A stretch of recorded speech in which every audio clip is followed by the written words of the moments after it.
कानून के हाथ लंबे होते हैं। ये बात न जाने हम कितनी फिल्मों में सुन चुके हैं। हमें इस बात से कोई आपत्ति भी नहीं, और क्यों हो। कानून की पहुंच हर जगह है।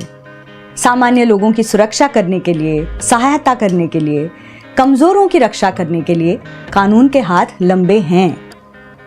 लेकिन क्या हो अगर जिस कानून के सहारे हम अपनी जिंदगी सुरक्षित ढंग से जीते हैं, वही कानून बेकसूरों की तकलीफों का कारण बन जाए।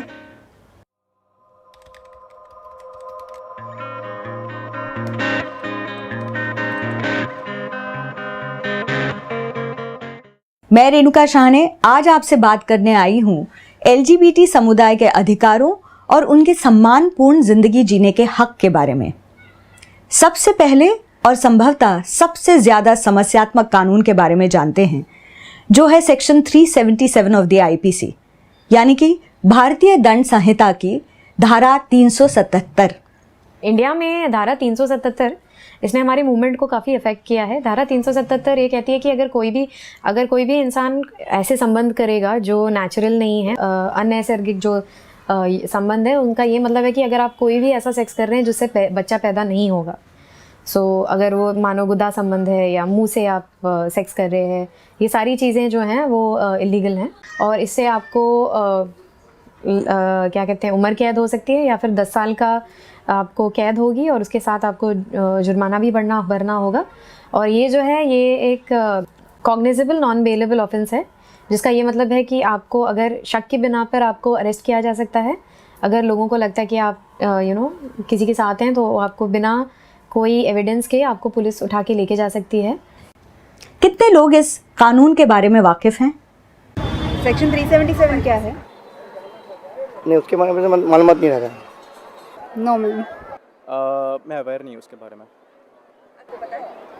सॉरी, हम नहीं जानते उसके बारे में। हमने अपने शोध में पाया कि कईयों को इसकी जानकारी नहीं है, लेकिन ये उनकी गलती नहीं मानी जा सकती। न जाने हम में से कितने लोग इस बात से परिचित होंगे कि जब तक कोई बात हमें ठेस ना पहुंचाए, तब तक वो हमें आपत्तिजनक नहीं लगती। LGBT समुदाय में भी परिस्थिति कुछ अलग नहीं है। इस लॉ का काफ़ी इस्तेमाल पुलिस करती है क्योंकि इट्स बहुत ईजी टूल है उनके लिए आपसे पैसे लेने के लिए। तो हमने बहुत केसेस ऐसे देखे हैं जहाँ पुलिस ने किसी को देखा है जो थोड़ा फेमिनिन है, किसी के साथ घूम रहा है, तो उनको पकड़ के बोल देते हैं और एविडेंस के तौर पे डराने के लिए बोलते हैं कि आपके पास क्या कॉन्डम है, तो अगर कॉन्डम है तो ये हमारे पास प्रूफ आ गया।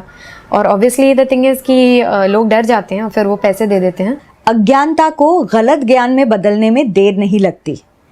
इसी गलत जानकारी की वजह से कुछ दुष्कर्मी लोग बेकसूरों को फांसने और उनका फ़ायदा उठाने में कामयाब हो जाते हैं। So I'm 33 years old and I'm working as an engineer. मैं बहुत पहले से सोशल नेटवर्क साइट में था। जब भी ऑनलाइन होता था तो मैं चैट करता था सोशल और लोगों से काफ़ी मिलता भी था। एक बंदा मिला जिसका नाम साहिल था, तो उसने पहले मुझे पिंग किया।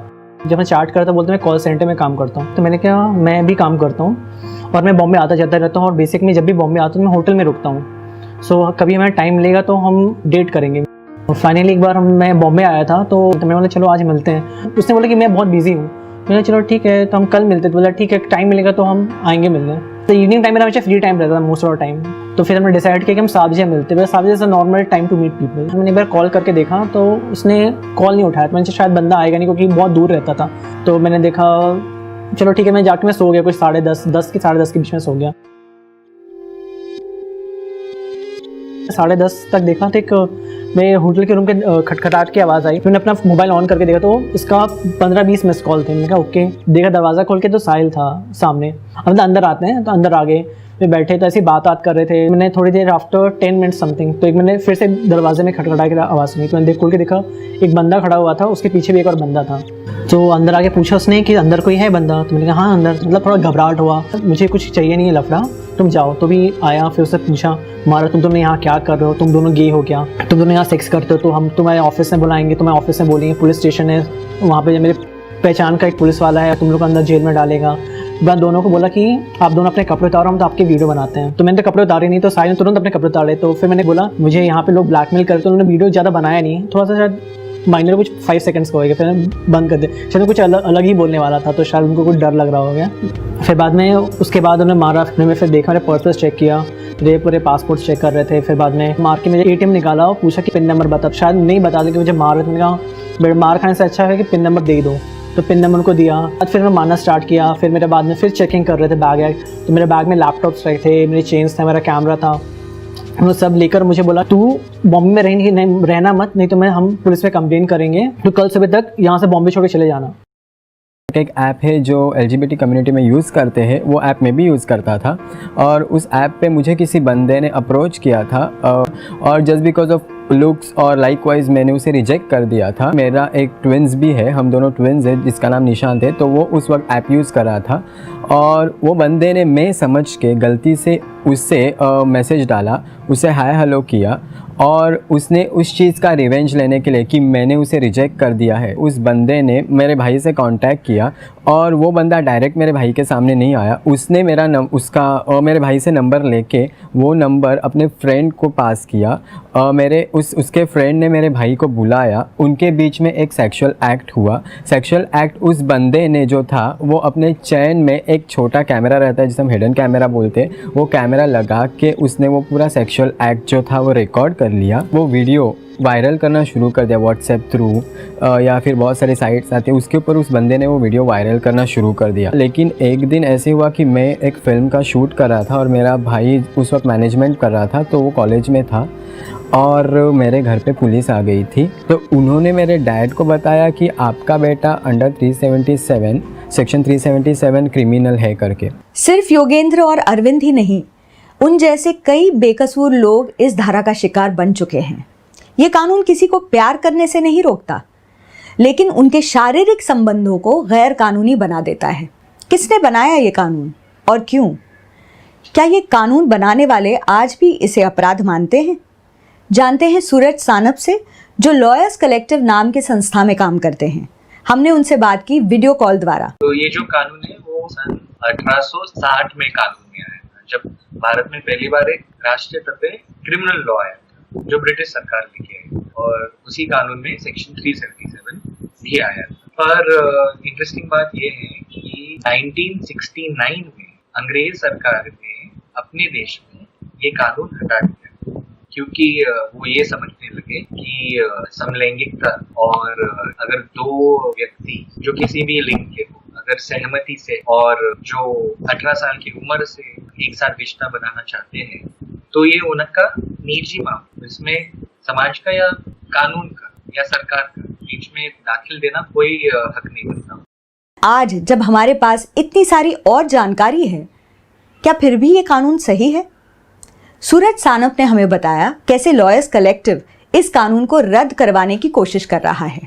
2001 में लॉयर्स कलेक्टिव ने नाज फाउंडेशन के आधार पर 377 के खिलाफ एक कानूनी और संवैधानिक चुनौती लगाई दिल्ली हाईकोर्ट में। और ये केस इसलिए हुआ क्योंकि नाज फाउंडेशन के जो पार्टनर्स थे, जो MSM और ट्रांसजेंडर लोगों के साथ के स्वास्थ्य के मुद्दों पर काम करते थे, जैसे भरोसा ट्रस्ट की संस्था थी, जिनके खिलाफ लखनऊ में पुलिस ने और कुछ लोगों ने ऐसी गैर कानूनी रेड लगाई और उनका ऑफिस बंद करवा दिया, उनका सामान जब्त कर लिया, ये कह के कि वो समलैंगिकता फैला रहे हैं। तो जो 2001 में ये केस दाखिल हुआ था, वो आखिर में जाकर 2009 में इसका निर्णय आया था। जस्टिस AP शाह और जस्टिस मुरलीधर दिल्ली हाईकोर्ट के, उन दोनों ने एक साथ बहुत बढ़िया जजमेंट दिया था और 2 जुलाई 2009 को उनके जजमेंट ने ये डिक्लेयर किया था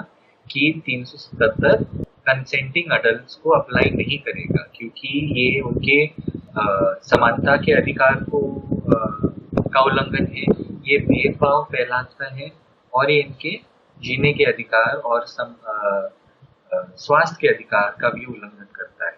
दिल्ली हाईकोर्ट के जजमेंट आने के बाद कई सारे जो धार्मिक संस्थाएं हैं, चाहे वो हिंदू, सिख, मुस्लिम और क्रिश्चियन, ये सभी ग्रुप्स एक साथ आकर उन्होंने सुप्रीम कोर्ट में दिल्ली हाईकोर्ट के जजमेंट के खिलाफ अपील लगाई थी।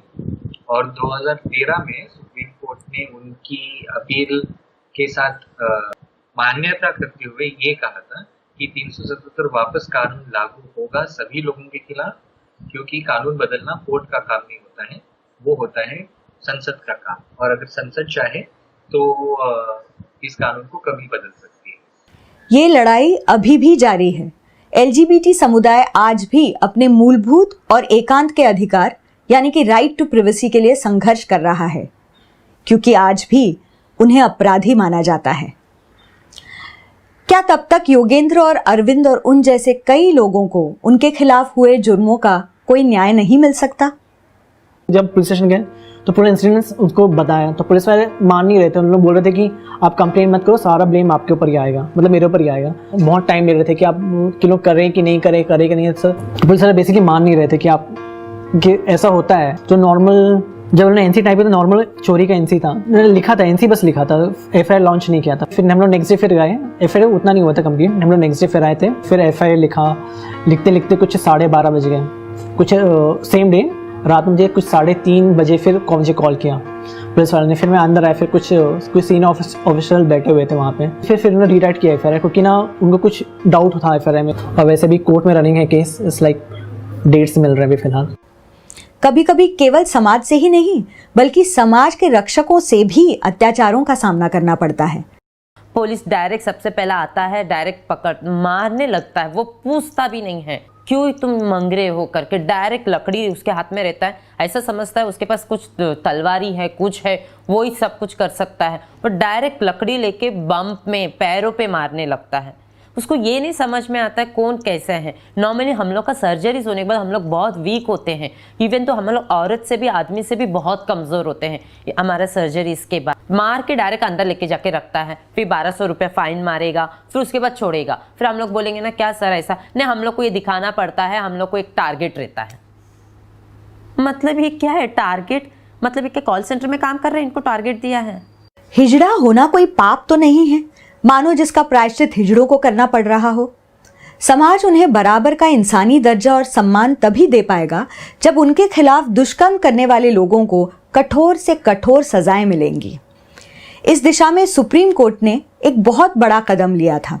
2014 का एक निर्णय था जिसे नालसा निर्णय के नाम से भी जाना जाता है। ये जजमेंट काफी लैंडमार्क जजमेंट है, क्योंकि फर्स्ट ऑफ ऑल ये पहली बार भारतीय कानूनी इतिहास में हिजड़ा लोगों को मान्यता देता है, ट्रांसजेंडर लोगों को मान्यता देता है, और इंटरनेशनल रिसर्च है जो अंडरस्टैंडिंग है जेंडर आइडेंटिटी के बारे में, वो सभी चीजें अभी भारतीय कॉन्टेक्स्ट में भी अप्लाई होती है। नालसा का जजमेंट आया था तो उसमें काफ़ी सारी चीज़ें थी कि आपको प्रॉपर्टी में हिस्सा मिल सकता है, आपको कहीं पे भी डिस्क्रिमिनेशन नहीं होगा, गवर्नमेंट या प्राइवेट या एजुकेशन लेवल पर कहीं पे भी आपको काम मिल सकता है, आपको OBC कैटेगरी में डाला जाएगा। आप अगर ट्रांसजेंडर हो, आप इंडिविजुअली आकर आप बात कर सकते हो कि मैं एक ट्रांसजेंडर हूँ। फिर 2016 में जो सरकार का बिल आया था वो आया, transgender persons protection of rights bill.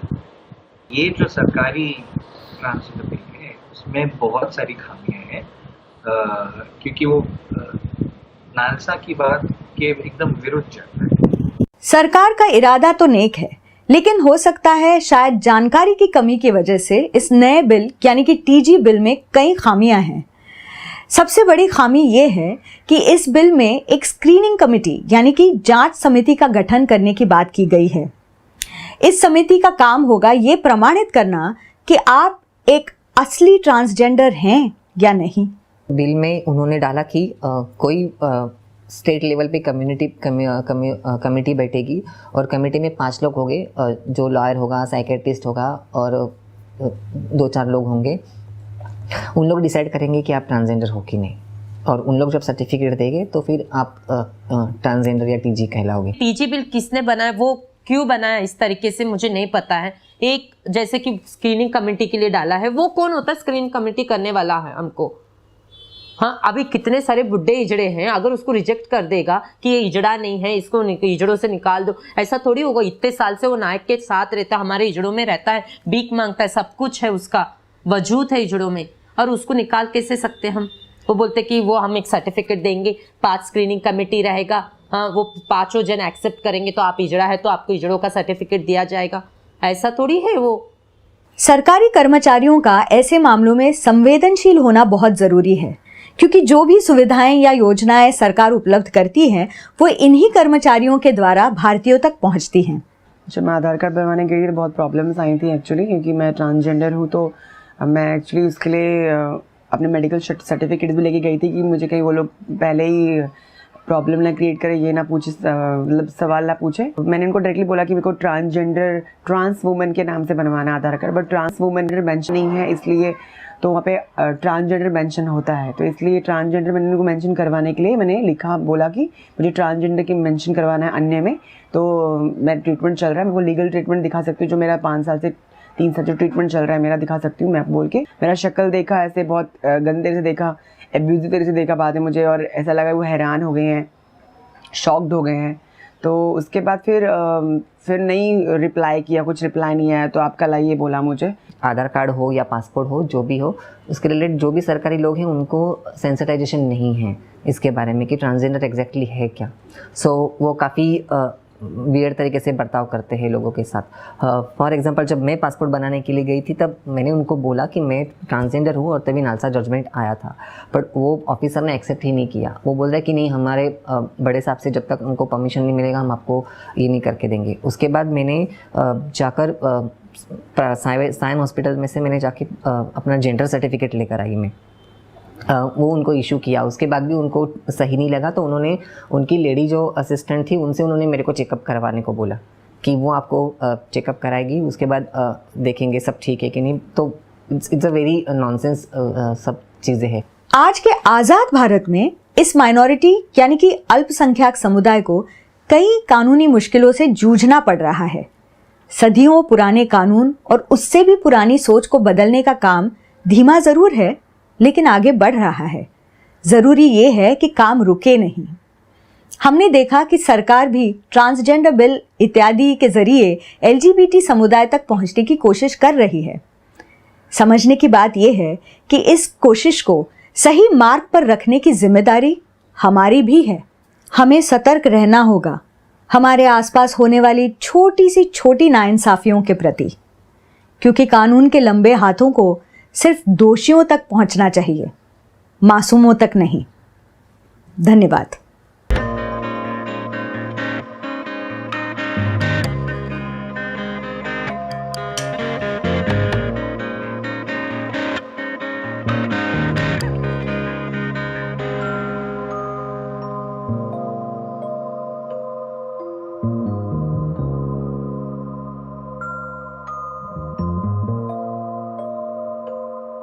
you.